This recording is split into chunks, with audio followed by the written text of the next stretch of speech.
अस्सलाम वालेकुम, welcome back to our today class. मैं हूं आपका टीचर काशिफ और आज है हमारी फ़ोटोशॉप की क्लास नंबर 2। आई होप आपने कल फ़ोटोशॉप इंस्टॉल कर लिया होगा। तो अगर इंस्टॉल कर लिया है तो अच्छी बात है, अगर नहीं किया तो आज अभी से ही फ़ोटोशॉप इंस्टॉल कर लें ताकि हम मज़ीद अपनी क्लास को आगे बढ़ा पाएँ। तो आज की क्लास में हम देखेंगे कि हम फ़ोटोशॉप में कोई डिज़ाइन करने से पहले हम प्रॉपर साइज़ कैसे लेते हैं और फिर उस साइज़ को ओपन कैसे करते हैं। और फिर देखेंगे फ़ोटोशॉप में मुख्तलिफ ऑलरेडी कुछ प्रीसेट्स दिए हुए हैं, कुछ साइज़ वगैरह फ़ोटोशॉप की तरफ से दिए हैं, तो हम उनको कैसे यूज़ करेंगे। तो उसके बाद हम बहुत सी कुछ अहम सेटिंग्स हैं, वो सेटिंग्स देखेंगे, बहुत से टूल्स हैं, उनका हम तारुफ़ देखेंगे। उसके बाद हम मूव टूल देखेंगे और थोड़ा-सा हम शेप टूल भी देखेंगे ताकि हम मूव टूल को अच्छी तरह समझ पाएँ। तो आइए मेरे लैपटॉप की स्क्रीन पर देखते हैं। तो देखिए विंडो बार में मैंने जब फ़ोटोशॉप इंस्टॉल किया था तो बाय डिफ़ॉल्ट ये हमारा आ जाता है विंडो पैनल में, इधर स्टार्ट पैनल में। तो जैसे ही मैं इधर फ़ोटोशॉप पर क्लिक करता हूँ तो ये देखिए ओपन हो रहा है।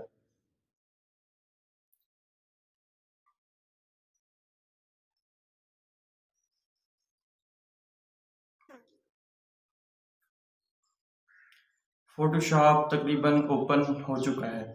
तो देखिए फ़ोटोशॉप पहली बार जब ओपन होगा तो आपको लुक कुछ इस तरह से दिखाई देगा। तो इसमें कुछ ऑप्शन दिए हुए हैं। इसमें जो पहला ऑप्शन है क्रिएट न्यू पेज का। अब ये क्रिएट न्यू पेज क्या होता है, जो हम न्यू पेज लेंगे तो उसमें सेटिंग्स क्या होती हैं, मतलब साइज़ किस तरह का रखना होता है और क्या-क्या सेटिंग्स होती है, वो हम बाद में थोड़ा डिटेल में बात करते हैं। और उसके बाद एक ऑप्शन दिया हुआ है ओपन का।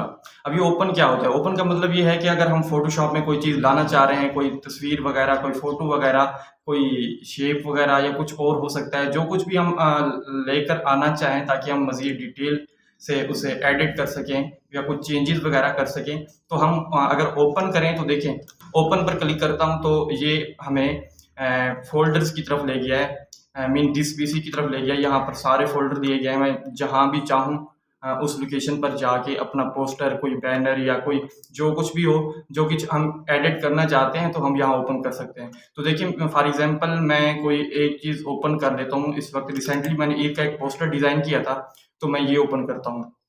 तो देखिए मैंने ओपन पर क्लिक किया, तो अब मैं अगर मज़ीद इसे एडिट करना चाहूँ या एज़ अ बैकग्राउंड इसे यूज़ करना चाहूँ, तो मैं आसानी से यूज़ कर सकता हूँ। ओपन का मतलब ये होता है। तो अब मैं फ़िलहाल के लिए मैं इसे क्लोज़ कर रहा हूँ। देखिए जैसे ही मैं क्लोज़ करता हूँ, ये दोबारा अपनी जगह पर आ गया। अच्छा, तो अब हम new page, create new page की बात करते हैं। उससे पहले एक और ऑप्शन दिया हुआ है रीसेंट का।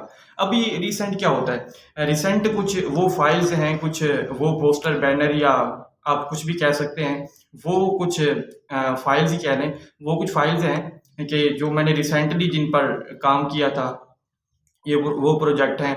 मिसाल के तौर पर मैंने एक ईद का पोस्टर बनाया था, तो ये वो शो हो रहा है। ये कुछ प्रैक्टिस के लिए मेरा बड़ा भाई जो है ना, ये फ़ोटोशॉप सीख रहा है, तो वो प्रैक्टिस करते आ रहे हैं, तो ये वो चीज़ें सारी नज़र आ रही हैं। तो देखिए रिसेंटली आपने जो भी काम किया होगा तो वो आपको यहाँ पर रिसेंट में दिखाई देगा। तो अब हम बात करते हैं प्रॉपर्ली कि क्रिएट न्यू पेज, जो कि आज का हमारा मेन टॉपिक भी है कि न्यू पेज हम कैसे लेते हैं। जैसे ही मैं न्यू पेज पर क्लिक करता हूँ तो देखें ये एक टैब ओपन हो चुका है। तो अब इसमें पहले एक ऑप्शन दिया हुआ है रीसेंट का। अब रीसेंट क्या होता है? एक तो रीसेंट हम पहले देख गए हैं, अगर मैं बैक करूँ तो ये देखिए ये रीसेंट है। इस रीसेंट का मतलब है जो फाइल्स हमने पहले कुछ प्रोजेक्ट्स पर काम किया है, तो ये प्रोजेक्ट्स वो शो हो रहे हैं। अगर यहाँ पर हम रीसेंट की बात करें, तो ये रीसेंट का मतलब ये है कि जो पेजेज़ हमने बनाए रिसेंटली, जिन पेजेज़ पर हमने रिसेंटली काम किया है, तो ये वो पेजेज़ शो हो रहे हैं। अच्छा, उसके बाद ऑप्शन आ जाता है सेव्ड का।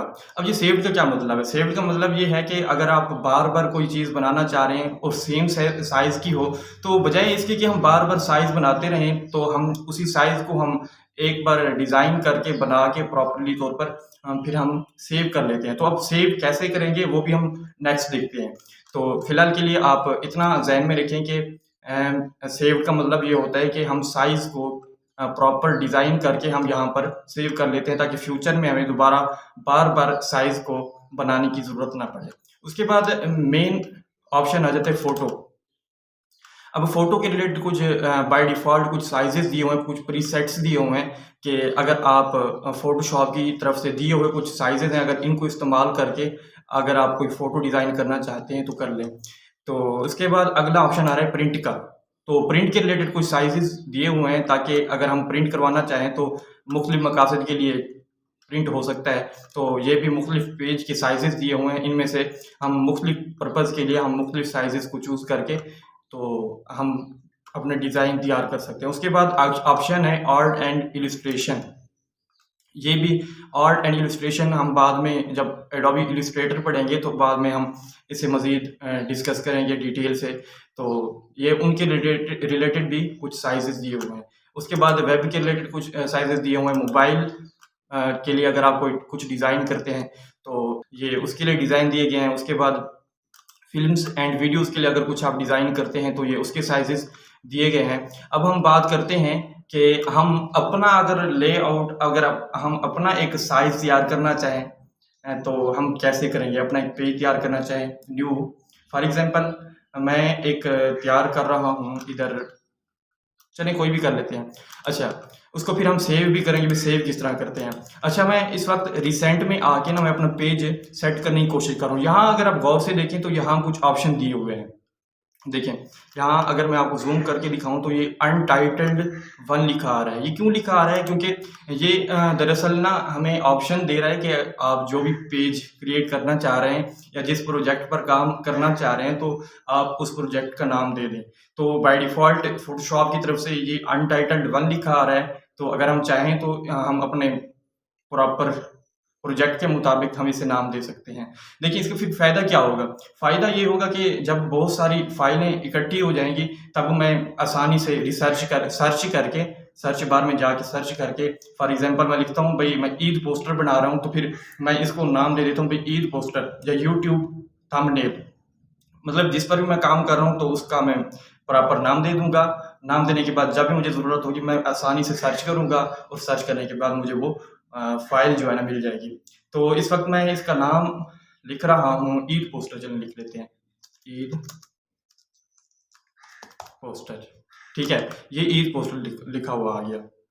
अच्छा इसके बाद अगर हम आगे देखें तो हमें एक छोटा-सा विड्थ दिखा रहा है। अब इस विड्थ का मतलब क्या है? विड्थ का मतलब ये है कि आप अपने फ़ोटोशॉप की विड्थ जो कि चौड़ाई होती है आप कितना रखना चाह रहे हैं। उसके बाद नीचे हाइट। बचपन से पढ़ते आ रहे हैं कि लेंथ ज़रब width length multiplied by width जो होता है ना ये एक एरिया का फ़ॉर्मूला होता है। तो यहाँ कुछ उलट है, यहाँ है विड्थ ज़रब हाइट, विड्थ ज़रब लेंथ या हाइट, यहाँ पर थोड़ा उलट काम है। बहरहाल मुख्तसर ये है कि यहाँ पर लिखा हुआ नज़र आ रहा है कि फ़ोटोशॉप पहले विड्थ पूछ रहा है और उसके बाद हाइट पूछ रहा है। तो जैसे ही मैं विड्थ पर क्लिक करता हूँ तो ये हमें अथॉरिटी देता है कि आप कितना विड्थ रखना चाह रहे हैं।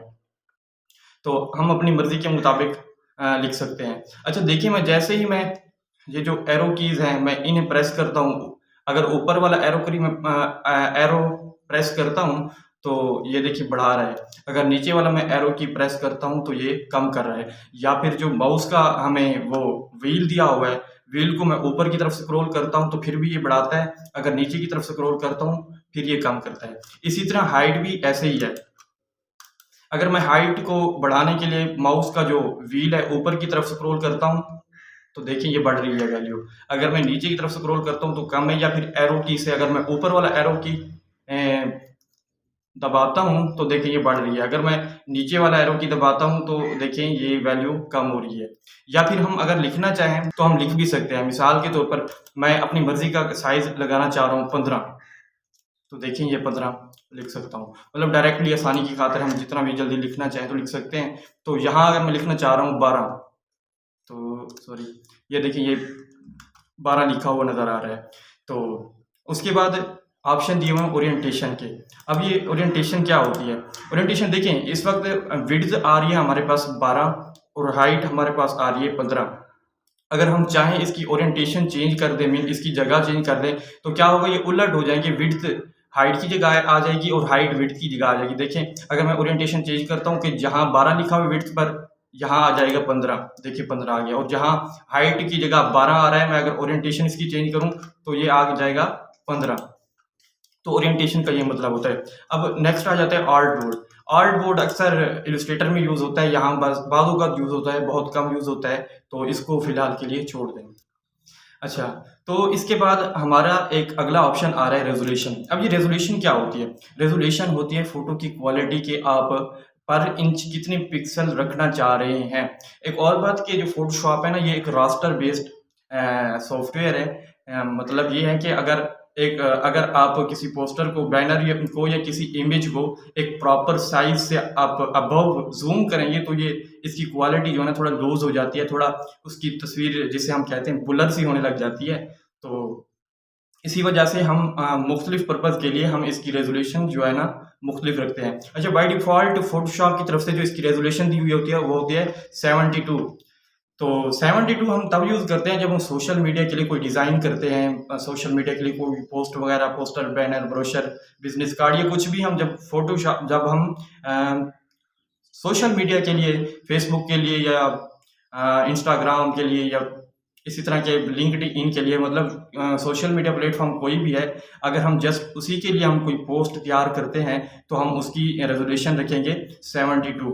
लेकिन अगर हमने प्रिंट निकलवाना हो, तो तब हम रेज़ोल्यूशन उसकी बढ़ा देंगे, बढ़ाकर रख देंगे 300, ठीक है? तो ये फ़र्क बड़ा वाज़ेह-सा आपको याद रखना बहुत ज़रूरी है कि जब भी हम प्रिंट के लिए कोई डिज़ाइन करेंगे, तो हम इसकी रेज़ोल्यूशन रखेंगे 300। तो इसके बाद आ जाते हैं हमारे पास एक और ऑप्शन पिक्सल का, पिक्सल और इंचेस का। ये हमसे पूछ रहा है कि आप इस वक़्त यूनिट क्या रखना चाह रहे हैं। तो पिक्सल पर इंची हमारे पास फ़ोटोशॉप में यूज़ होता है। तो उसके बाद एक ऑप्शन हम डिस्कस करना भूल गए हैं, ऊपर ये एक और ऑप्शन दिया हुआ है इंचेस का। अब इस इंचेस का क्या मतलब है? यहाँ पर बहुत से कुछ यूनिट्स दिए हुए हैं कि आप कौन-सा यूनिट्स यूज़ करना चाह रहे हैं। तो फ़ोटोशॉप में मैक्सिमम ज़्यादातर जो है ना, एक इंचेस यूनिट यूज़ होता है और दूसरा होता है उम, पिक्सेल्स। हाँ, इंचेस और पिक्सेल्स।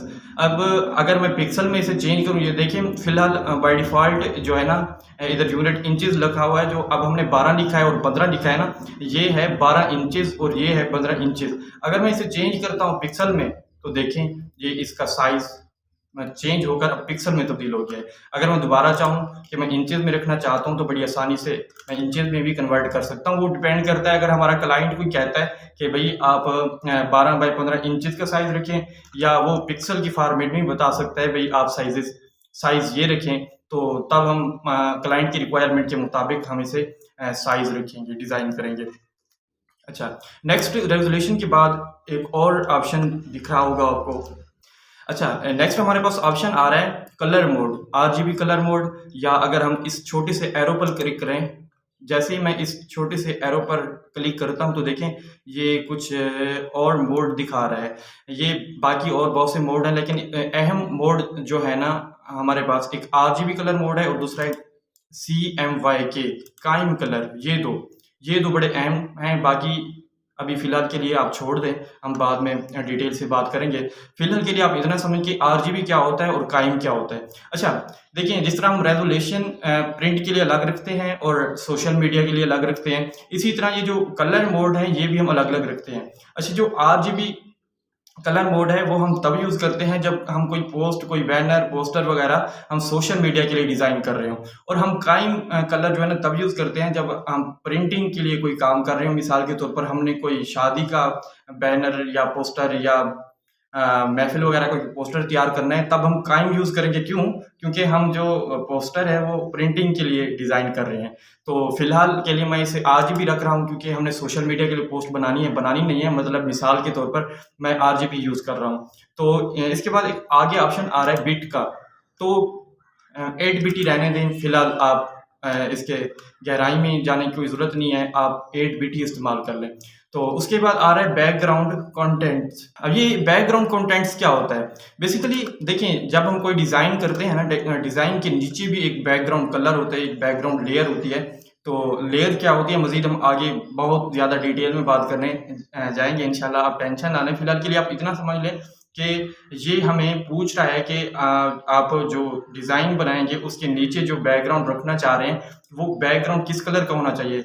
या कि वाइट बैकग्राउंड होना चाहिए, या बैकग्राउंड का कोई कलर होना चाहिए, या फिर ब्लैक बैकग्राउंड होना चाहिए। तो बाय डिफ़ॉल्ट जो फ़ोटोशॉप की तरफ से होता है वो उसका कलर होता है वाइट, और वाइट ज़बरदस्त होता है, सादा भी है, अच्छा भी है, हम बड़ा अच्छे तरीके से इसे समझ पाते हैं, देख पाते हैं, और डिज़ाइन भी बहुत हम अच्छी तरह से कर पाते हैं इसकी सिंपलिसिटी की वजह से। और बस बाय डिफ़ॉल्ट यही है तो हम यही रहने देते हैं, वाइट ही। अच्छा, उसके बाद कुछ एडवांस ऑप्शन दिए हुए हैं, ये एडवांस हैं तो ऑफ़ कोर्स ये एडवांस ही हैं, तो इसे हम बाद में डिटेल से बात करेंगे।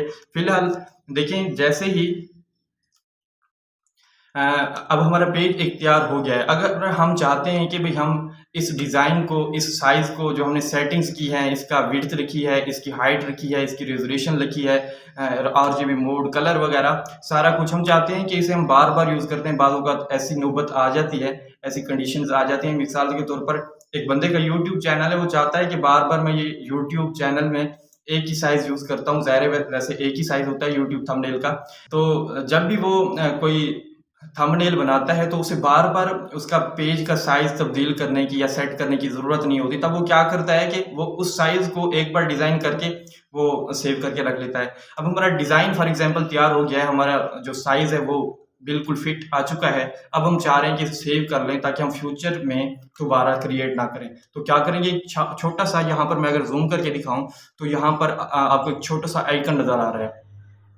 तो जैसे ही मैं यहाँ इस आइकन पर क्लिक करता हूँ, तो देखें ये पूछ रहा है कि सेव्ड वन, इसी नाम से आप सेव करना चाहते हैं या कोई और नाम देना चाहते हैं? तो फ़िलहाल चलें मैं क्या नाम दूँ? चलिए मैं अपना नाम दे देता हूँ, काशिफ़। ठीक है, जैसे ही मैं अपना नाम देता हूँ, सेव प्रीसेट पर क्लिक करता हूँ, तो अब ये हमारा जो पेज है वो सेव हो चुका है। अब अगर मैं सेव्ड वाले ऑप्शन पे आता हूँ तो देखें ये हमारा एक छोटा-सा एक आइकन बना हुआ नज़र आ रहा है जहाँ पर काशिफ़ लिखा हुआ और हमारा पेज क्रिएट हो चुका है। अगर हम चाहते हैं कि डिलीट करें तो हम डिलीट भी इसे कर सकते हैं। अगर हम चाहें कि भई ये अपनी जगह पर कायम रहे, मुस्तक़बिल में हमारा साथ देगा, तब हम बस ठीक है फिर रहने दें। और अगर हम क्लिक करें तो इसी साइज़ पर एक पोस्टर तैयार हो जाएगा। अच्छा, अब हम बात करते हैं कि हम आगे नेक्स्ट इस पेज को फिर ओपन कैसे करेंगे। देखिए, जैसे ही हमने सेटिंग्स सारी कर ली हैं, तो अब बारी आती है क्रिएट की। जैसे ही हम क्रिएट करते हैं, तो देखें 12 बाय 15 का एक हमारा पेज ओपन हो चुका है। अब इसकी जो हमने विड्थ और लेंथ की बात की थी, तो अगर मैं आपको यहाँ बताना चाहूँ कि विड्थ क्या है, तो लेंथ क्या है, तो देखें यहाँ से लेफ्ट से राइट तक जो है ना इसकी विड्थ होती है। लेफ्ट से राइट या राइट से लेफ्ट इसकी विड्थ होती है और ऊपर से नीचे, टॉप से बॉटम या बॉटम से टॉप इसकी लेंथ होती है। तो ये बात ज़ेर गौर है, बहुत लोग मिस्टेक कर जाते हैं, भाई लेंथ कौन सी है और विड्थ कौन सी है। तो ये बात आपको क्लियर होनी चाहिए कि जो विड्थ होती है वो दाएं से बाएं होती है, बाएं से दाएं होती है, और जो हाइट होती है वो टॉप से बॉटम या बॉटम से टॉप होती है। अच्छा जी, तो ये देखिए आपको मुख्तलिफ से टूल्स नज़र आ रहे हैं, ये मुख्तलिफ इन्हें कहते हैं टूल्स। इन टूल्स के मुख्तलिफ नेम हैं। तो अगर हम ये छोटा सा एक तीर एरो सा बना हुआ नज़र आ रहा है, अगर हम यहाँ पर क्लिक करें तो बजाय इसके ये एक लंबी सी जो पट्टी नज़र आ रही है टूल्स की, ये देखें ये जो यहाँ से यहाँ तक है। अगर हम इसे कुछ फैलाना चाहें ताकि हम आसानी से अपने टूल्स को देख सकें, तो जैसे ही मैं यहाँ एक छोटा सा जो एरो नज़र आ रहा है यहाँ पर क्लिक करता हूँ, तो देखें ये अब 2 लाइनें हो गई हैं, बड़ी आसानी से हम देख सकते हैं, बजाय इसके कि हम नीचे की तरफ देखते चले जाएँ। फिर ख़ास तौर पर मैं तो वैसे यही मोड इस्तेमाल करता हूँ, मतलब डबल लाइनों वाला, मुझे बड़ी आसानी होती है। लेकिन आप चाहें तो आप जो भी मोड रखना चाहें, लंबाई में या फिर कुछ फैला हुआ डबल लाइनों में आप रख सकते हैं। अच्छा, तो अब क्या ये टूल हैं जो इधर ही रहेंगे? नहीं, हम अपनी मर्ज़ी से इन्हें मूव भी कर सकते हैं। देखें, जो भी टूल्स हैं, जितने भी दिए गए हैं, सारों को हम अपनी मर्ज़ी से मूव कर सकते हैं। यहाँ कुछ पैनल्स दिए गए हैं, हम इन्हें भी अपनी मर्ज़ी से मूव कर सकते हैं। देखिए, कुछ लाइब्रेरीज़ हैं, कुछ एडजस्टमेंट के लेयर्स हैं, ये सब क्या चीज़ें हैं, हम इन्हें इंशाल्लाह डिटेल में बात करेंगे। फ़िलहाल के लिए आप इतना जान लें, ये जितने भी टूल्स हैं हम इन्हें मूव कर सकते हैं, और अगर हम चाहें कि हमें ये ज़रूरत नहीं है इस डिज़ाइन के लिए, हम इसे डिलीट भी कर सकते हैं। तो जैसे ही मैं इस पर क्रॉस पर क्लिक करता हूँ, देखें ये ख़त्म। अगर मैं इस क्रॉस पर क्लिक करता हूँ तो ये भी ख़त्म। अच्छा, समटाइम ऐसा होता है कि हम फ़िलहाल के लिए डिलीट कर देते हैं, कुछ देर के लिए डिलीट कर सकते हैं, लेकिन बाद में हमें ज़रूरत पेश आ जाती है कि भई मैंने यार डिलीट तो कर दिया, लेकिन मुझे ये दोबारा उसकी हेल्प की ज़रूरत है। ज़ाहिर है ये बहुत अच्छे टूल हैं, हेल्प की ज़रूरत पड़ भी जाती है, तो फिर क्या करेंगे हम? देखिए, बाय डिफ़ॉल्ट हमने जैसे ओपन किया था, तो उस सूरत हाल में दोबारा लाने के लिए हम क्या करेंगे, विंडो पैनल में जाएँगे। विंडो पैनल में जाने के बाद ये देखिए वर्कस्पेस में जाएँ, उसके बाद इधर एक ऑप्शन दिया हुआ है रीसेट एसेंशियल। इस पर जैसे ही हम क्लिक करेंगे तो ऑटोमेटिकली बाय डिफ़ॉल्ट जो भी सेटिंग्स होती हैं फ़ोटोशॉप की, फ़ोटोशॉप रीसेट हो जाएगा। तो जैसे देखिए मैं जैसे ही क्लिक करता हूँ, देखिए ये सब कुछ नॉर्मल अपनी जगह पर आ गया है। तो अब देखिए फिर वही बात, अगर मैं डिज़ाइन करने के लिए इसे यहाँ रखना चाहूँ या जहाँ भी रखना चाहूँ बड़ी आसानी से रख सकता हूँ। अच्छा, इसे मैं मूव कर सकता हूँ। ये एक हमारी टैब है, आप कह सकते हैं ये कैनवस है। अब ये कैनवस क्या होता है, ये सारा यहाँ से देखें, यहाँ से यहाँ तक का जितना भी एक लेआउट है, इसे हम कहते हैं कैनवस। जहाँ पर हम डिज़ाइन करते हैं, मुख्तलिफ़ किस्म के डिज़ाइन बनाते हैं, इस जगह को सारी को कैनवस कहते हैं। अगर मैं चाहूँ तो जिस भी शेप में इसे रखना चाहूँ बड़ी आसानी से रख सकता हूँ। तो इसके बाद अगर ये सारे टूल्स ख़त्म हो जाएँ और मैं चाहता हूँ कोई एक टूल हो, तो विंडो पैनल में जाएँगे, तो मुख्तलिफ़ टूल्स जो हमें टूल्स रिक्वायर्ड हैं, कौन-कौन से टूल्स होते हैं, इंशाल्लाह बाद में हम बड़ी डिटेल से बात करेंगे। हम एक ही क्लास में ज़ाहिर है सारा नहीं पढ़ सकते, सारे टूल्स की बात नहीं कर सकते, तो हम स्टेप बाय स्टेप ऐसे-ऐसे चलेंगे।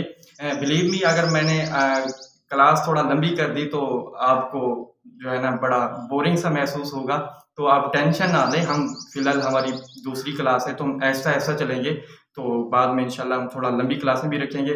फिलहाल के लिए ऐसा-ऐसा सही है, थोड़ा पढ़ें और अच्छा पढ़ें और उसकी प्रैक्टिस करें। तो मैं बता रहा था, यहाँ पर जितने भी हम ये टूल देख रहे हैं, ये कलर पैनल है, स्विचेज़ हैं, ये लाइब्रेरीज़ हैं, या ख़ास तौर पे बहुत अहम जो एक पैनल है, लेयर पैनल, ये देखें ये नीचे नज़र आ रहा है। ये जितने भी पैनल हैं, ये सारे हमारे पास अगर डिलीट हो जाएँ तो ये सारे के सारे यहाँ पर विंडो पैनल में मौजूद होते हैं। देखिए अगर मैंने वो वहाँ से लेयर पैनल ख़त्म कर दिया है, तो अगर मैं चाहता हूँ कि दोबारा लेयर पैनल की मुझे ज़रूरत है, तो कहाँ मिलेगा भई लेयर पैनल? ये रहा। जैसे ही मैं यहाँ पर लेयर पर क्लिक करता हूँ तो देखिए ये लेयर पैनल हमारे पास दोबारा आ गया।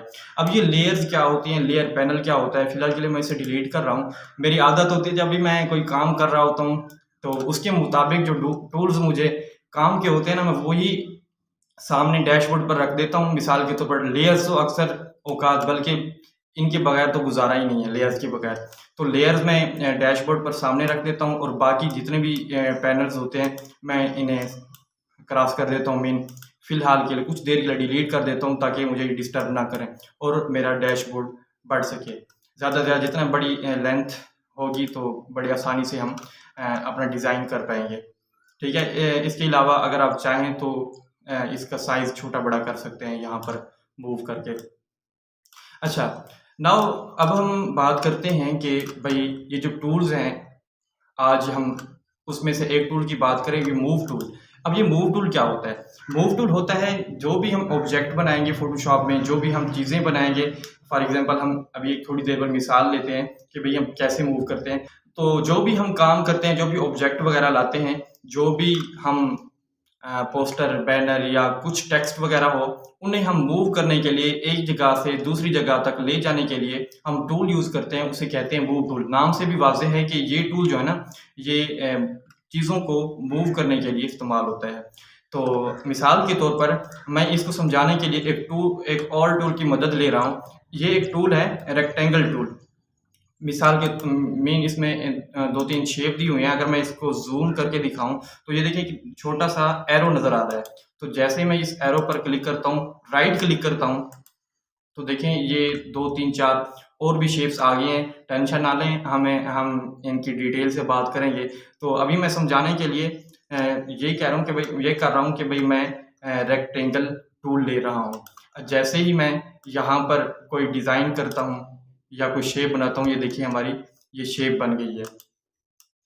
तो देखिए हम इसे बड़ी आसानी से एक जगह से दूसरी जगह मूव कर सकते हैं। किस टूल की मदद से? मूव टूल की मदद से। अच्छा, हम फ़िलहाल अगर यहाँ हैं, इस टूल पर हैं, देखें जहाँ भी मैं क्लिक करता हूँ, जिस टूल पर मैं क्लिक करता हूँ, वो हमारा जो एक ब्लैक सा एक डब्बा बन के उसी टूल को सिलेक्ट कर लेता है।